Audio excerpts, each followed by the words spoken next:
आणविक जाति व्रत। आणविक जाति व्रत एक्चुअली यहाँ पर साफ लिखा हुआ है। इस बात की चर्चा करते हैं कि कोशिका विभाजन के से डीएनए में होने वाले परिवर्तन से उस प्रोटीन में भी परिवर्तन आएगा जो नए डीएनए से बनेगी। जो नया डीएनए बनेगा उसमें प्रोटीन में भी जाहिर सी बात है उसका प्रोटीन भी अलग होगा। दूसरी बात यह हुई कि ये परिवर्तन उत्तरोत्तर पीढ़ियों में संचित होते जाएंगे। और दूसरी बात ये भी सीखी कि जो परिवर्तन आया, डीएनए में चेंज आया, वो लगातार जो है एक के बाद एक पीढ़ी में वो स्टोर भी होते जाएंगे। जो डीएनए का स्टडी करके हम देख सकते हैं ना, जैसे आपने देखा वीडियो में दिखाया था कि पता किया उन्होंने डीएनए जो है वो पर्टिकुलर एरिया के मैच मैच हो रहे हैं, जिसके कारण से हम पता लगा पाए ये प्राणी वहां से आया हुआ है ना। तो मतलब डीएनए मैपिंग कर पाए कि ये प्राणी के डीएनए जो है इस देश से मिलकर आया हुआ है। तो दो चीजें हमने सीखी कि डीएनए परिवर्तन होगा तो जो बनने वाला प्रोटीन होगा वो भी परिवर्तन होगा, और जो परिवर्तित हुआ है डीएनए वो भी स्टोर होगा। और उसी के कारण से जो वो निकला था अपना निर्णय कि आपका आपके पिताजी से या मेरा मेरे पिताजी से डीएनए 100% मैच नहीं होगा। हाँ, एक मात्रा तक बहुत हद तक जो है वो मैच होगा, 70%, 80%, अलग अलग लोगों में अलग अलग तरह से मैच हो सकता है।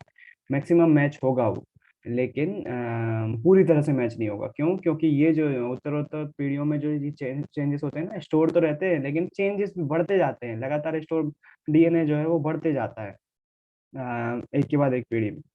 क्या हम समय के पीछे जाकर यह जान सकते हैं कि यह परिवर्तन किस समय में हो? आणविक जातिवाद वास्तव में यही करता है। इस अध्ययन में यह विचार सन्निहित है कि दूरस्थ संवेदी जीवों को डीएनए में विभिन्नताएं अधिक संख्या में संचित होंगी।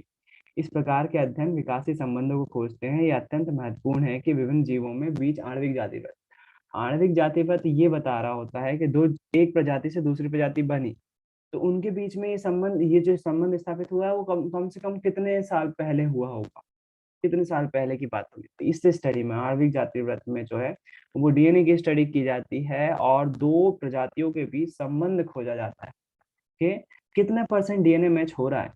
जैसे आप देखो सरीसृप प्राणी जैसे मगरमच्छ हो गए या छिपकली हो गई, उनके बीच कहीं ना कहीं संबंध होना चाहिए ना। दोनों ही रहते हैं, हाँ, एक पानी में रह रहा है, एक जमीन पर रह रहा है, शेप भी थोड़ा थोड़ा सेम है, तो कुछ ना कुछ संबंध होना चाहिए ना। तो वही संबंध खोजने के लिए आणविक जातिवाद का यूज किया जाता है और उससे पता लगाया जाता है कि कौन सी प्रजाति किससे आई, है ना। आणविक जातिवाद का छोटा पोर्शन जो है इसमें दिया हुआ था। उसके बाद जो है विकास को प्रगति के समान नहीं मानना चाहिए टॉपिक शुरू होता है। स्पीसीज मतलब वही प्रजाति के वंश वृक्ष की कड़ियां ढूंढने के इस प्रयास में हमें कुछ बातों का ध्यान रखना होता है। पहली, इस प्रक्रम के प्रत्येक स्तर पर अनेक शाखाएं संभव हैं, अतः ऐसा नहीं है कि नई स्पीसीज के उद्भव के लिए पहली स्पीसीज विलुप्त हो जाए। मतलब ऐसा जरूरी नहीं है, हमेशा पॉसिबल नहीं है कि कोई नई स्पीसीज आ गई है, नई प्रजाति आ गई है तो पुरानी प्रजाति खत्म हो जाएगी। पुरानी प्रजाति भी वहां पर रह सकती है। अब जैसे उदाहरण ले लेता हूँ मैं, जो पुराने बंदर है, बंदरों से ही कहीं ना कहीं वन मानुष डेवलप हुए होंगे या चिंपांजी डेवलप हुए होंगे, या इसका उल्टा भी पॉसिबल है, दोनों ही पॉसिबल है। ऐसा नहीं है कि पुरानी वाली प्रजाति खत्म हो गई नई प्रजाति के आने से, वही चीज बोल रहे हैं। एक नई स्पीसीज की उत्पत्ति हुई है, भृंग के उदाहरण में देखा था। नई स्पीसीज की उत्पत्ति के लिए आवश्यक नहीं है कि पहले विलुप्त हो जाए। जब ये पर्यावरण यह सब पर्यावरण पर निर्भर करता है। इसका अर्थ यह भी नहीं है कि विकसित हुई नई स्पीसीज अपने पूर्वज स्पीसीज से उत्तम ही हो। जरूरी नहीं है। जो नई स्पीसीज मिली है, नई प्रजाति मिली है, वो पुराने पूर्वज से बहुत ज्यादा अच्छी ही हो, बेकार भी हो सकती है। कुछ पूछना चाह रही हूँ अंशिका? हाँ भैया, वो आपने पैराग्राफ अभी पढ़ा था ना, हाँ, आणविक तो जाति व्रत। पृथ्वी जब हमारी शुरू हुई थी तो पिकाया को रीढ़ की हड्डी थी, हमें भी हम्म। रीढ़ की हड्डी है, तो मतलब हमारे बीच भी कोई वो है संबंध, पिकाया और हमारे बीच। पिकाया, सॉरी बट मैंने नहीं सुना था पिकाया के बारे में कुछ। आप एक्सप्लेन करोगे भैया, थोड़ा जब सा? हमारी पृथ्वी बनी थी तो समुद्र में सबसे पहले पिकाया आई थी, वो पहली प्राणी थी जिसको रीढ़ की हड्डी थी, उसके बाद हमारे पास है। अच्छा, ये पिकाया के बारे में आपको कहाँ से पता चला? मुझे नहीं मालूम है। भैया, मैंने अंतरिक्ष टीवी पे वो देखा था, हमारी हम्म। पृथ्वी कैसे शुरू हुई थी, उसमें बताया था बढ़िया, उसने। बहुत अच्छे। कम से कम एक बार फिर से थैंक यू, आपकी वजह से नई इन्फॉर्मेशन मिली। पिकाया वाज प्रिमिटिव फॉर्म, बिल्कुल आप सही बोल रहे हो, बिल्कुल सही बोल रहे हो। अगर ऐसा है जैसा आपने बोल रहे हो, उसमें रीढ़ की हड्डी थी और हम में भी है, तो बिल्कुल हो सकता है। हम में और पिकाया में बिल्कुल संबंध स्थापित हो सकते हैं। फॉसिल मिला हुआ है, देखो एक फॉसिल का पिकाया का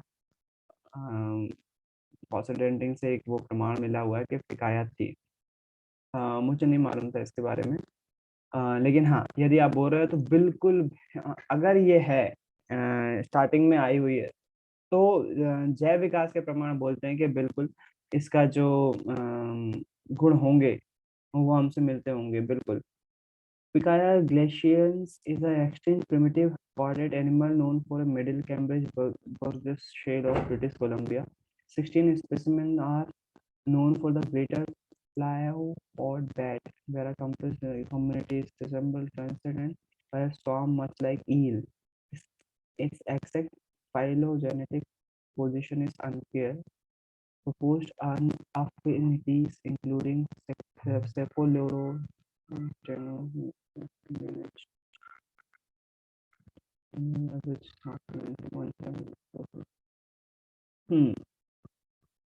स्टार्टिंग में पढ़ने पर तो ये पता चल रहा है कि 1911 में से खोजा गया mountain Alberta Canada based on obvious regulation during vertical ancestors a worm like appearance normally seen as scientists survive like a worm that been flattened sideways lateral compression the fossil from to मुझे थोड़ा सा और इसके बारे में देखना पड़ेगा। इस पे कोई ऐसी बात नहीं लिखी हुई है विकिपीडिया पे जो ये साबित करे कि ये शुरुआत में आई हुई। विकिपीडिया पे इसको जितना थोड़ा बहुत पढ़ने में पता चला, यही पता चल रहा है पहली नज़र में तो ये हाँ एक्सटिंक्ट प्राणी है, बहुत पुराने समय से, मतलब एक्सटिंक्ट मतलब विलुप्त हो चुका है। और द एनिमी सी इकाई।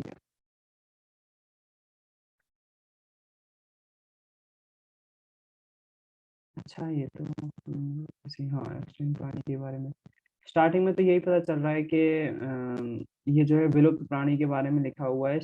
ये जरूर नहीं लिखा हुआ है इन्होंने क्लियर कि ये पहला प्राणी था जो कि खोजा गया था स्टार्टिंग में पृथ्वी पे जन्म लेते समय। अब नेशनल ज्योग्राफिक ने अगर यह हिस्ट्री जो भी डिस्कवरी जिस भी देखा हो आपने, उन्होंने बोला है तो ये जरूर बोला होगा कि शुरुआती कुछ प्राणियों में से रहा होगा ये। तो बिल्कुल जो जीवन हाँ शुरू भैया, हुआ, हाँ शुरुआती कुछ प्राणियों में मैंने से रहा है। यही तो बोला था कि वो पहला प्राणी था जिसमें रीढ़ की हड्डी थी, ये बोला था मैंने। अच्छा, पहला ऐसा प्राणी था जिस मतलब अभी तक का अच्छा ये पॉसिबिलिटीज भी हैं देखो। पहले तो थैंक यू ये बात बताने के लिए। लेकिन इसमें ये वाली पॉसिबिलिटीज भी हैं। अब तक खोजा गया मतलब जरूरी नहीं है कि ये पहला प्राणी ही हो सकता हो और कोई सा प्राणी भी हो जो इससे और पुराना हो और उसके बारे में हमको नॉलेज नहीं हो, लेकिन अब तक का खोजा गया ये पहला ऐसा प्राणी है जिसकी रीढ़ की हड्डी थी। तो बिल्कुल पॉसिबिलिटीज हैं इसमें, यही चीज जो है वो डेवलप होकर अन्य जीव बनी होगी और इंसानों का भी लेना देना होगा। लेकिन इंसानों का लेना देना बहुत गैप जो होगा ना एक प्रजाति से दूसरी प्रजाति में, इंसान और इसमें वो बहुत ज्यादा होगा, वो बहुत ज्यादा होगा। हाँ जो रीढ़ की हड्डी हुई तो वो बिल्कुल सही बात है। वो बिल्कुल होगा, उसमें कॉमन चीज है। तो रीढ़ की हड्डी वहीं से फिर जानवर से बनती चली गई होगी और फिर इंसानों में भी हमको मिली। उसके बाद यहाँ पर क्या लिखा हुआ, अतः उदाहरण के लिए सत्य नहीं है कि मानव का विकास चिंपैंजी से हुआ, वरन पहले मानव एवं चिंपैंजी दोनों के पूर्वज समान थे। वे ना चिंपैंजी की तरह थे और ना मानव की तरह। यह भी आवश्यक नहीं है कि पूर्वज से विलग होने के प्रथम चरण में ही आधुनिक चिंपैंजी या मानव की उत्पत्ति हो गई हो, परंतु इस बात की संभावना अधिक है कि दोनों पूरी बात संभावना पे चल रही है। पूरा के पूरा चैप्टर जो है वो संभावना पे है। इस चीज की केवल लॉजिक दिए जा रहे, तर्क दिए जा रहे हैं। सच्चाई मेरे ख्याल से वैज्ञानिक तर्क ही दे सकते हैं। सच्चाई उसके करीब हो सकती है, हो सकता है नहीं भी हो। तो चिंपे मतलब बताना चाह रहे हैं कि पूर्वज जो है वो एग्जैक्टली वैसे नहीं थे जो मानव और चिंपैंजी के। और ये भी लिखा हुआ है, यह भी आवश्यक नहीं है कि पूर्वज से विलग होने के प्रथम चरण में ही आधुनिक चिंपैंजी या मानव की उत्पत्ति हो गई। मतलब स्टार्टिंग से जैसे ही उनके पूर्वजों से मानव और चिंपैंजी बने हुए हों तो तुरंत ही उनके जैसे अलग हुए तुरंत मानव और चिंपैंजी का जन्म हो गया हो, ऐसा भी पॉसिबल नहीं है, धीरे धीरे हुई होगी। परंतु इस बात की भी संभावना अधिक है कि दोनों स्पीसीज का विकास अलग अलग ढंग से विभिन्न शाखाओं में अपने तरीके से हुआ होगा, जिससे आधुनिक स्पीसीज का वर्तमान स्वरूप बना हुआ है। मतलब बुक ये बोलना बोलना चाह रही है, अगर वानरों से, बंदरों से चिंपैंजी या मनुष्य बने हुए हैं, तो धीरे धीरे परिवर्तन आया होगा, एकदम से चेंजेस नहीं आए हुए हैं। और ये भी पॉसिबिलिटीज हैं कि जो वो चेंजेस जो हैं, वो जो चेंजेस आए हैं वो अच्छे ही हों, वो बुरे भी हो सकते हैं। और हमेशा वो जाति होगी, पुराने से नए में जो होगी वो हमेशा बेस्ट नहीं होगी। अम, वो उससे कमजोर भी हो सकती है, वीक भी हो सकती है ना। वास्तव में जैव विकास के सिद्धांत का अर्थ कोई वास्तविक प्रगति नहीं है। विविधताओं की उत्पत्ति एवं प्राकृतिक चयन द्वारा उसे स्वरूप देना ही मात्र विकास। तो जैव विकास का सिद्धांत, इस ये दो लाइनें जो है थोड़ी सी इंपॉर्टेंट है। केवल ये जैव विकास का मतलब ये नहीं है कि कोई प्रजाति में अच्छे अच्छे गुण डेवलप होते जा रहे हैं, केवल अच्छे अच्छे गुण डेवलप होते जा रहे हैं, वो प्रजाति बेस्ट होती जा रही है, ऐसा नहीं है। विविधताओं की उत्पत्ति और प्राकृतिक चयन द्वारा उसे स्वरूप देना मात्र ही विकास है। डीएनए में चेंजेस आना, एक प्रजाति से दूसरी प्रजाति में डीएनए में चेंज आना, जिसके कारण से अभिलक्षण जो है वो चेंज हो जाना, या कुछ अंगों का गायब हो जाना, या नए वो अंग जो चेंजेस आ रहे हैं ना, जो परिवर्तन आ रहे हैं, वो परिवर्तन प्रकृति के द्वारा चयनित किए जाते हैं। प्रकृति उनको सहेजती है, प्रकृति उनको संबल देती है, आगे बढ़ाती है, क्योंकि वो चीज जो है वो प्रकृति के लायक है, उन्हीं चीज को आगे बढ़ाती है। और वो जब आगे बढ़ाती है, बस वही विकास है, जो चेंजेस आ रहे हैं। जैव विकास में प्रगति की यदि कोई प्रवृत्ति दिखाई पड़ती है, तो वह समय के साथ साथ शारीरिक अभिविकल्प की जटिलता में वृद्धि होती है, लेकिन इसका अर्थ यह कदापि नहीं है कि पूर्व अभिकल्प अदक्ष हैं। अनेक अति प्राचीन एवं शरीर मतलब ये देखो एक वीडियो बताता हूँ, मैं पहले ही बता चुका हूँ बच्चों को, लेकिन ऑनलाइन क्लास में नहीं बताया हुआ है, लेकिन यहाँ पर जो बता रहे हैं वो यही बताना चाह रहे हैं। वो चिंपैंजी वाला वीडियो आपको याद होगा शायद, जिस चिंपैंजी वाले वीडियो में जो दिखाया हुआ था मैंने, मेमोरी मेमोरी वाला, पूरा के पूरा ये बता रहे हैं, वो जो जैव विकास हो रहा है, जो नई प्रजाति आ रही है, वो हमेशा ही अच्छी होगी ऐसा नहीं है।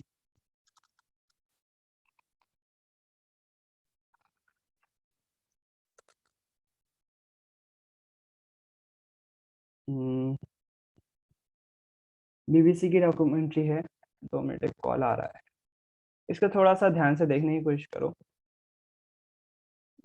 have devised intelligence tests for chimps.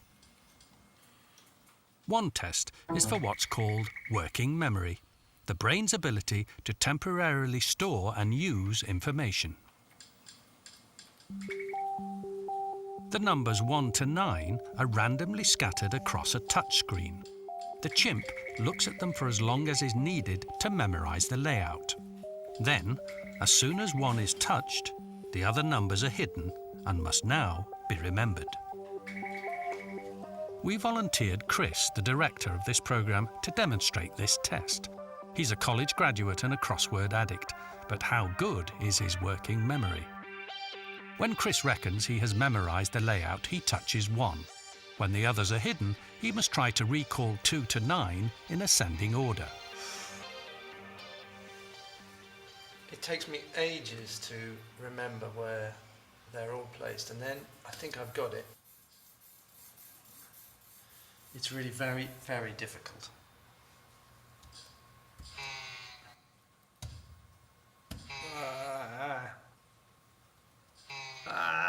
In 30 attempts, Chris only once reached 9 without making a mistake.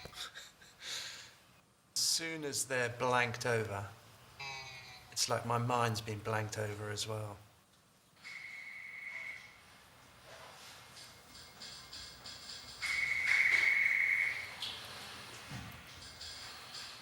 When Ayumu sat the same test, he correctly remembered the numbers almost 90% of the time.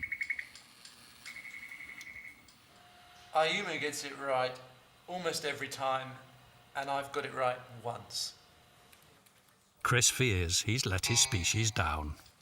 But even when the PRI played Ayumu against their best human students who were given regular practice sessions, Ayumu still beat all humans.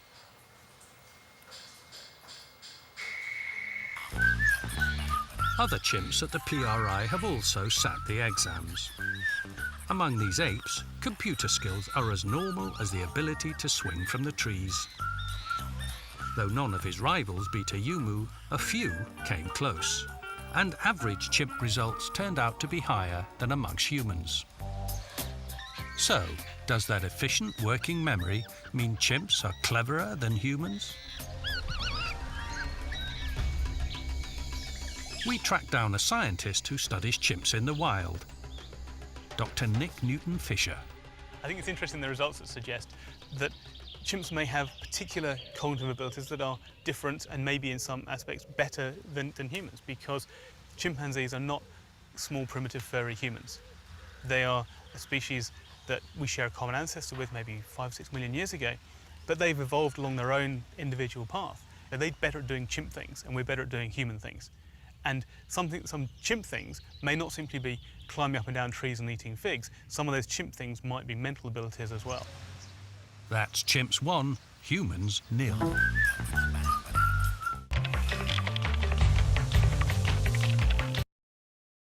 तो एक important call था, sorry इसलिए लेना पड़ा मुझे। Video में देखकर थोड़ा बहुत समझ में आया, चिंपैंजी से हम डेवलप हुए, चिंपैंजी से जो है वो, लेकिन चिंपैंजी का दिमाग देखो कितना तेज काम कर रहा है। उन्होंने उस चिंपैंजी को ट्रेन किया, क्या करने के लिए? नंबर मेमोराइज करने के लिए। उसको क्या करा उन्होंने, स्क्रीन पर कुछ नंबर कुछ सेकंड के लिए शो करे और वो नंबर शो करने के बाद उसको हाइड कर दिए। चिंपैंजी उसके बाद भी उन नंबर को मेमोराइज कर पाया, उन नंबरों को आसानी से मेमोराइज कर पाया। स्टार्टिंग में उन्होंने दिखाया उसको नंबर, फिर उसके बाद उन्होंने जो है वो कुछ सेकंड दिखाया, उसके बाद गायब कर देते, लेकिन चिंपैंजी उसके बाद नंबर एक के बाद एक जो है वो दिखाता रहा।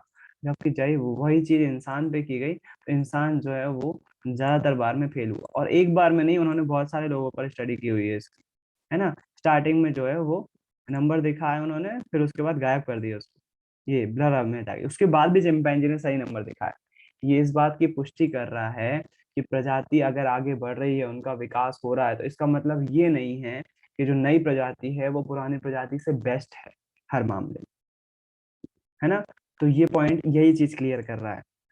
मैंने आपको, कुछ बच्चों ने पहले से देखी हुई है ये चीज, ये वीडियो में पहले से दिखाया हुआ है ना। तो ये चीज यही दिखा रहा है। फिर उसके बाद मानव विकास, मानव विकास के अध्ययन के लिए उन्हीं साधनों का उपयोग करते हैं जो जैव विकास के लिए किया था, यथा उत्खनन, समय निर्धारण, जीवाश्म, मतलब इंसान का कैसे करते हैं विकास, मानव विकास पे कैसे अध्ययन किया जाता है। ये विधियां इतनी अधिक प्रखर हैं कि लंबे समय तक लोग मनुष्य की प्रजातियों की ही बात करते थे। आमतौर पर त्वचा का रंग इस प्रकार की प्रजाति के निर्धारण के लिए प्रयुक्त किया जाता था। कुछ को पीला, कुछ को काला, सफेद, भूरा कहा जाता था। लंबे समय तक यह बहस चलती रही कि क्या इस आभासी समूह का विकास अलग अलग हुआ है। पिछले कुछ वर्षों में प्रमाण अति स्पष्ट हो गए हैं। हम कह सकते हैं कि इन प्रभावी प्रजातियों का कोई जैविक आधार नहीं है, सभी मानव एक ही स्पीसीज के सदस्य हैं। तो इस बात पे नॉर्मली क्लियर हो गई ये बात, बहुत सारे प्रूफ दिए गए हैं वैज्ञानिकों के द्वारा, जिससे क्लियर हो रहा है कि सभी इंसान जो है वो एक ही स्पीसीज के सदस्य हैं, अलग अलग स्पीसीज नहीं है। केवल यही नहीं, हम पिछले कितने हजार वर्षों से कहाँ रहे हैं, बल्कि हम सभी का उद्भव अफ्रीका से हुआ है। आधुनिक मानव स्पीसीज होमोसेपियन के सर्वप्रथम प्राचीनतम सदस्यों को वहीं पर खोजा जा सकता है। हमारे आनुवंशिक छाप को कालगर्भ में अफ्रीकी मूल में ही खोजा जा सकता है।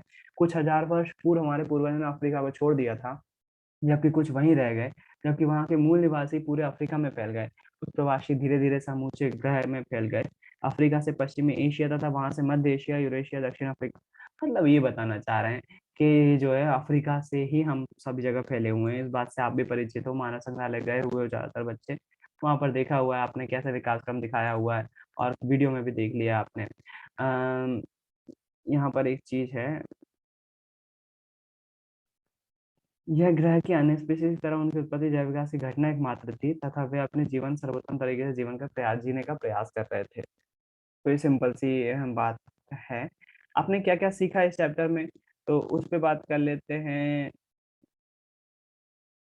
जनन के समय उत्पन्न विभिन्नताएं वंशानुगत हो सकती हैं। जब डीएनए बन रहा होता है, क्रोमोसोम मिल रहे होते हैं,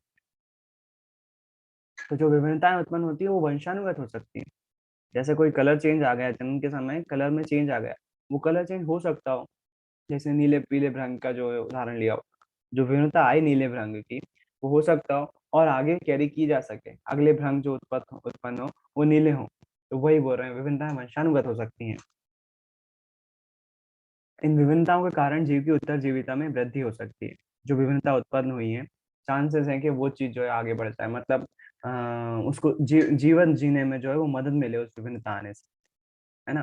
तो जैसे नीला जो हरा भ्रंग था, हरा भ्रंग जो है वो पत्तियों में छुप जाता था, तो उसको प्रजाति बढ़ाने में उसको मदद मिली। कौवे उसको नहीं खा पाए नहीं दिखने के कारण से। लैंगिक जनन वाले जीवों में एक अभिलक्षण के जीन के 2 प्रारूप होते हैं। इन प्रतिरूपों के एक समान न होने की स्थिति में जो अभिलक्षण व्यक्त होता है उसे प्रभावी लक्षण और अन्य को अप्रभावी लक्षण कहते हैं। तो प्रभावी और अप्रभावी दोनों ही लक्षण आप परिचित हो। मेंडल के नियम से क्लियर हो गया था, और ज्यादा कुछ खास तो नहीं, लेकिन फिर भी आपको वो तो याद होगा, कैपिटल टी और स्मॉल टी का क्रॉस संकरण करवाते तो पहली पीढ़ी में लक्षण जो है वो केवल कैपिटल टी वालों के दिखते हैं। फिर तीसरी पीढ़ी आती है, दूसरी पीढ़ी में तो वही लक्षण दिखते हैं लंबे होने वाले, लंबे कैपिटल टी वाले।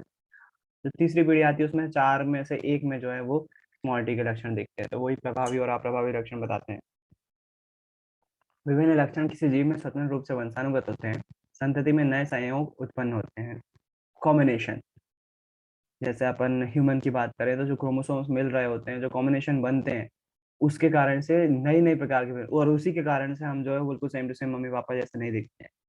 विभिन्न स्पीसीज में लिंग निर्धारण के कारक भिन्न होते हैं। तो आपने जो है वो अलग अलग स्पीसीज में लिंग निर्धारण अलग अलग तरीके से होता है। गेंगे के बारे में पढ़ा कि वो अपना लिंग चेंज कर सकता है। मानव में जो है वो एक्स और वाई पर डिपेंड करता है। एक्स लड़कियों के लिए रहता है और वाई लड़कों के लिए रहता है। और किस पर डिपेंड करता है? पिता पर। स्पीसीज में विभिन्नताएं उस उत्तरजीविता के योग बना सकती हैं, केवल आनुवंशिक विचलन में योगदान देती हैं। वही बात, अगर विभिन्नता आ रही है, कोई चेंजेस आ रहे हैं, ह्यूमन बॉडी में भी चेंजेस आ रहे हैं। जैसे मैंने बताया, आपकी आंखें जो है वो लगातार हजारों सालों तक जब ये स्क्रीन को देखती रहेंगी ना, लगातार आपकी आंखें जो है वो कुछ ना कुछ चेंज आते रहेंगे। पूर्वजों की आंखों से आपकी आंखों में चेंजेस आते रहेंगे। वो चेंजेस अच्छे हैं, वो चेंजेस अच्छे हैं, आपकी आंखों को योग्य बनाएंगे, वो इन चीजों को देखने लायक बनाएंगे।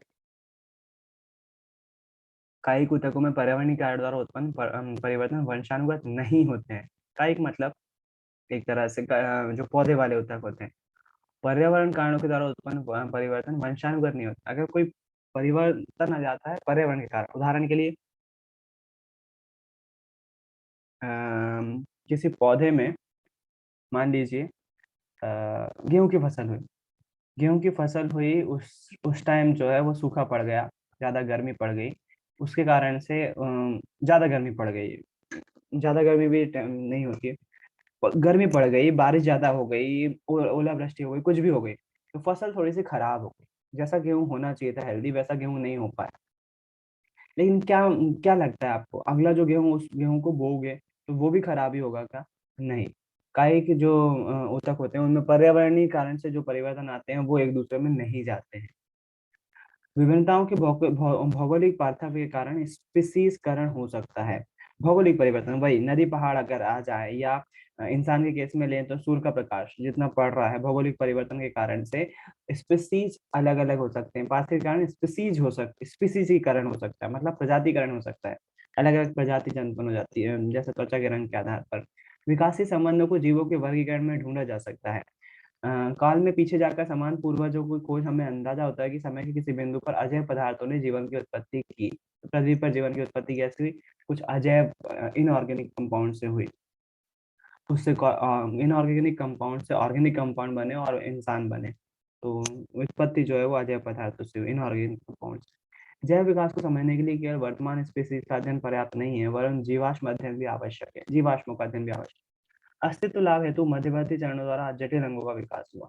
अस्तित्व लाभ हेतु, उनका अस्तित्व बना रहे, उसके कारण से उनमें जटिल अंगों का निर्माण हुआ। सॉरी, उदाहरण के लिए उदाहरण के लिए हमारा हार्ट या ब्रेन ही ले लें। अगर आपके पास ब्रेन का विकास नहीं होता, हमारे ब्रेन का विकास नहीं होता, या हमारे हार्ट का विकास नहीं होता, हार्ट स्टार्टिंग में अगर हम मनुष्य को छोड़ दें और उसके पूरे उसकी पिछली पीढ़ियों में जाएं तो हार्ट का शेप अलग अलग होता होगा। हार्ट में चेंजेस आते गए, किस कारण से? उसमें जो चेंजेस आते गए ताकि जो जीवन की प्रत्याशा है, मतलब जीवन का जो काल है वो बढ़ सके। जो जीवित का जीवन, हमारे जिंदगी का काल है, या फिर हमारे शरीर की ऑक्सीजन की आपूर्ति के हिसाब से उसमें चेंजेस आते गए होंगे। लाखों साल पहले की, लाखों साल में जो है वो जटिल अंगों का निर्माण हुआ। आप सीधी सी बात ये ध्यान रख सकते हो, पृथ्वी पर जब स्टार्टिंग जीवन प्रारंभ हुआ था तो सरल जीवों से हुआ था, एक कोशीय जीवों से हुआ था। उसके बाद जैसे जैसे उन एक कोशीय जीव से जटिलता, भौगोलिक परिवर्तन आते गए, वो जो है वो जटिलता आती गई अंगों में, और जटिल जैसे जैसे होते गए तो वो प्रकृति के अनुकूल भी होते गए और उनका जीवन काल बढ़ता गया। एक आप नॉर्मल छोटे से कीट का जीवन काल देखेंगे तो कम होगा, मच्छर, मक्खी, कोई कीट का, उसका कम होगा। जैसे जैसे जीव जो है वो बड़ा होते जाएगा, उसके अंग जटिल होते जाएंगे, उसका जीवन काल भी बढ़ता जाएगा, है ना। तो वही लिखा हुआ है यहाँ पर, अस्तित्व लाभ हेतु मध्यवर्ती चरण में जटिल अंगों का विकास हुआ। मनुष्य बहुत जटिल प्राणी है, फेफड़े हो, हार्ट हो, ब्रेन हो, बहुत ज्यादा जटिल अंग है ये। जैव विकास के समय अथवा, अच्छा अगर कुछ अगर इस पॉइंट में अगर ये बोले हम कि प्रकृति खुद जो है उसके सामने, जीव के सामने एक चुनौती प्रस्तुत कर रही है, जिसके कारण से उसके शरीर में परिवर्तन आए, और वो परिवर्तन आने के कारण से प्रकृति को फायदा हो रहा है, वो सस्टेन कर पा रही है वो प्रजाति, तो ये भी कोई गलत बात नहीं होगी। प्रकृति खुद चाहती है, वो चैलेंजेस देती है। इसी तरह के चैलेंजेस आपके सामने भी आते हैं आपकी लाइफ में। एक चैलेंज जो है वो आपके सामने, जैसे जय और जीत के सामने सामने आया, उस जब वो बात हो रही थी तो मैं उसको उसी उसी वे में ले रहा था कि ठीक है, तुम्हारे सामने कंडीशन है, उस कंडीशन से कैसे निपटते हो तुम, देखते हैं कितना घबराते हो, या वो घबराना जो होता है ना, सिचुएशन, मुझे नहीं मालूम कितना घबराया या नहीं घबराया, मैं केवल उदाहरण दे रहा हूँ। हुआ क्या था, सभी को परिचित करवा दूं उस कंडीशन से। जब चिल्ड्रंस डे का प्रोग्राम था तो इनको जो है वो गैस स्टोव की जरूरत थी। स्कूल में अलाउ नहीं था, गैस स्टोव नहीं ला सकते थे आप। हेड बॉय हेड गर्ल को पहले ही बता दिया गया था कि कोई बच्चा गैस वगैरह नहीं लाएगा, स्टोव घासलेट वाला जो केरोसिन वाला स्टोव आता है वो ला सकते हैं। एंड टाइम पर इनके जब इन्होंने पूरा खर्च कर दिया था, उसके बाद जब ये गैस सिलेंडर लाए तो गैस सिलेंडर का तो मना कर दिया उसी प्रोग्राम के दौरान, तो अब इनकी जो है वो नुकसान होने वाला था। तो मैं चाह रहा था कि इस सिचुएशन से कैसे निपटते हैं, मैं थोड़ी बहुत मदद कर रहा था, अपना रोल निभा रहा था। लेकिन मैं चाह रहा था कि थोड़ा सा प्रेशर बने इस पर। वो प्रेशर अच्छा है आप लोगों के हिसाब से भी। अगर टीचर कोई प्रेशर बनाता है ना, यकीन मानो वो प्रकृति भी कर रही है, वो प्रकृति एक लंबे दौर पे कर रही है। प्रकृति जीवों पर जो है वो प्रेशर बनाती है, सिचुएशन देती है, और कुछ हद तक कोरोना महामारी भी जो है वो वही प्रेशर है, वही जो है कंडीशन दी जा रही है प्रकृति के द्वारा कि आप अपने आप को चेंज करना पड़ेगा, मानव या जीवन में, कोई भी मानव जीवन में या जीवों के जीवन में। उस प्रेशर के कारण से कुछ चेंजेस आएंगे, और वो चेंजेस अच्छे हैं प्रकृति के लिए और उस प्रजाति के लिए भी, क्योंकि आने वाली प्रजाति जो है वो ऐसे अंगों का निर्माण करेगी जिसके कारण से वो चेंजेस होंगे। और वही सिचुएशन स्कूल लाइफ में भी आपके सामने भी आती है। अगर कुछ ऐसी सिचुएशन आती है जिसमें आप घटना घटित हो रही है जिसके कारण से आप इसको चैलेंज के रूप में ले रहे हो, वो चैलेंज आपके लिए वाकई अच्छे हैं। आपके ऊपर मेंटल प्रेशर डालेंगे वो, आपके ऊपर फिजिकल प्रेशर डालेंगे वो, लेकिन उन चैलेंजेस को आपको एक्सेप्ट करते हुए उनसे लड़ोगे तो जहां तक है आपको कुछ ना कुछ फायदा ही होगा। आप मेंटली प्रिपेयर होगे अगले चैलेंजेस के लिए, और आप आगे बढ़ रहे होंगे, आपका विकास हो रहा होगा, जैसा विकास इंसान का हो रहा है प्रकृति के प्रेशर डालने पर, है ना। तो कंडीशन अगर आपको मिलती है, आपके फैमिली में कोई कंडीशन है, कोई कमी है, कोई परेशानी है, वो कंडीशन को बुराई में लेने की जरूरत नहीं है। प्रकृति द्वारा आप पर प्रेशर डाला जा रहा है, उस प्रेशर को महसूस करो, उसको आइडेंटिफाई करो, और उससे हार मत मानो, उससे लड़ो। वो प्रकृति द्वारा आपके ऊपर प्रेशर डाला जा रहा है, वो सही है ना। तो वही चीज मैंने एक छोटी सी बात करी, जैसा प्रकृति डाल रही है वैसे ही आपकी लाइफ में भी लोग भाग भी आपके ऊपर प्रेशर डालते हैं, वो अच्छे हैं आपके लिए, बहुत अच्छे हैं। विराट कोहली प्रेशर में बहुत अच्छा खेलता है, इंडियंस की आदत है, मैं पहले ही बता चुका हूँ। हनुमान जी से लेकर अभी के विराट कोहली तक, सभी पर जब तक प्रेशर नहीं डाला तो किसी ने अच्छा काम नहीं करा, काफी अच्छी चीज है वो। खैर वापस आते हैं पॉइंट पर। जैव विकास के समय अंग एवं आकृति नए प्रकारों के लिए अनुकूलित होते हैं। उदाहरण के लिए पर जो प्रारंभ में उष्णता प्रदान, जैव विकास के जो जैव विकास के टाइम जो होता है उसमें अंग और आकृति नए प्रकारों के लिए अनुकूलित है। मतलब हो सकता है वो किसी और काम के लिए बने हो, लेकिन समय के साथ साथ किसी और काम के लिए यूज किए जाने लगे। वो खुद उसका उदाहरण लेते हुए बोल रहे हैं, जो पंख होते थे पक्षियों के वो उसको गर्माहट देने के लिए यूज होते थे। मुर्गी भी आप देखो जब बैठती है अंडे पर तो वो पंख जो है वो गर्माहट, उसका अंग ज्यादा बना रहे उसका। एक तरह से अगर रियल मुर्गी बिना कपड़ों के देख, मतलब सॉरी, बिना पंखों के देखोगे उसको तो बहुत पतली होती है, और यदि उसको पंखों के साथ देखोगे तो बहुत ज्यादा मोटी दिखाई दे रही होती है। तो वो जब अंडे पर बैठती है तो उसको गर्माहट दे रही होती है अंडे को, है ना। तो उसी प्रकार से पक्षियों के पंखों का निर्माण हुआ था ताकि वो गर्माहट दे सके, उनके बॉडी गर्म बने रहे। लेकिन वही पक्षियों का समय के साथ साथ उनका काय में यूज करने लगे, वो उड़ने में यूज करने लगे, पंखों का विकास कुछ और के लिए हुआ था, लेकिन काम कुछ और करने लगे, तो वो अनेक अन्य प्रकारों के लिए उनको लिखे जाते हैं। विकास को हम निम्न अभिरूप से उच्चतर अभिरूप की प्रगति नहीं कहा जा सकता। मतलब ये नहीं बोल सकते हम कि पुराना प्रजाति बेकार था और नई प्रजाति जो है वो अच्छी ही है। अच्छी हो सकती है कई मायनों में, लेकिन कई मायनों में जो है वो लक्षण कम भी हो सकते हैं, क्षमता कम भी हो सकती है। जैसे चिंपांजी का उदाहरण लिया आप, मेमोरी के मामले में चिंपांजी जो है वो अभी नॉर्मल मनुष्य, एवरेज मनुष्य से जो है वो ज्यादा हो। अब इसका मतलब ये नहीं है कई मनुष्य उस गेम को कर लेंगे, कई लोग मेमोराइज कर लेंगे बहुत जल्दी, लेकिन एवरेज मनुष्य की बात हो रही है ना। अगर उस पर ज्यादा स्टडी की जाएगी तो बिल्कुल, तो उस पॉइंट से ये क्लियर हो रहा है कि जरूरी नहीं है नई प्रजाति पुरानी प्रजाति से बेस्ट ही हो, नहीं भी हो सकती है। मानव के विकास के अध्ययन से हमें पता चलता है कि हम सभी एक ही स्पीसीज के सदस्य हैं, जिसका उदय अफ्रीका में हुआ और चरणों में विश्व के विभिन्न भागों तक फैला। हालांकि इंडियंस इस बात को बात पता नहीं समझने में और कितने साल लगाएंगे, वो अभी भी जो है वो उसी में पड़े हुए हैं। आप देखोगे इंडिया में जो है वो चाहे त्वचा को लेकर हो, चाहे कद को लेकर हो, चाहे वजन को लेकर हो, अभी भी लोगों के दिमाग में बस बैठा हुआ है। अभी एक बच्ची का एक्सीडेंट हो गया, वो थोड़ी सी गिर गई, उसके फेस पर निशान आ गए, तो बोल रहे हैं अरे रे कितना बुरा हुआ, फेस बिगड़ गया उसका, अब उससे कोई शादी नहीं करेगा। भाई क्या सोच के साथ कर रहे हो आप ये? चेहरा ही बिगड़ा है ना, उसका दिमाग तो वहीं के वहीं है ना, उसकी सोच तो वहीं के वहीं है ना, उसकी क्षमता तो वहीं के वहीं है ना। क्या सोच के साथ आप काम कर रहे हो? मतलब हद है। वही बात आ जाती है कि ये मैंने केवल उदाहरण लिया, इसी की तरह रंग पे भी बात आती है। रंग पर जो है वो बहुत ज्यादा इंडियंस, अब यहाँ पर ये बुक में जो लास्ट लाइन लिखी हुई है केवल और केवल इसलिए लिखा हुआ है। आप अगर रंग अलग होने के बाद भी जो है मतलब रंग भेद में विश्वास करते भी होगे, तो क्या उखाड़ लोगे आप? लाखों साल से किसी को याद है क्या? वही बात है ना, रामायण में जो मेन कैरेक्टर थे वो याद होंगे। नरनील की वाइफ का नाम किसी को पता होगा क्या? या सुग्रीव की जो है वो पीढ़ी का नाम पता होगा किसी को? विभीषण के बच्चों का नाम किसी को पता है? किसी को नहीं याद है। हिस्ट्री केवल उन्हीं को याद रखती है जो हिस्ट्री के लायक काम करते हैं। बाकी क्या आपको लगता है, आप जो काम कर रहे हो, आप ये जो ब्लैक और व्हाइट में जो नस्लभेद कर रहे हो, हिस्ट्री आपको इससे याद रखेगी क्या? आप कहीं गुम हो जाओगे हिस्ट्री में, आपकी इसी रूढ़िवादिता के कारण से। और इंडियंस के साथ ऐसा हो रहा है और होगा। क्या उखाड़ लोगे आप इतने लाखों साल की हिस्ट्री में? या जैव विकास पर आपसे क्या असर पड़ जाएगा इस इन सब सोच पर? खैर, एक बार फिर से ज्वाइन करो, कुछ चैप्टर के क्वेश्चन आंसर देखते हैं।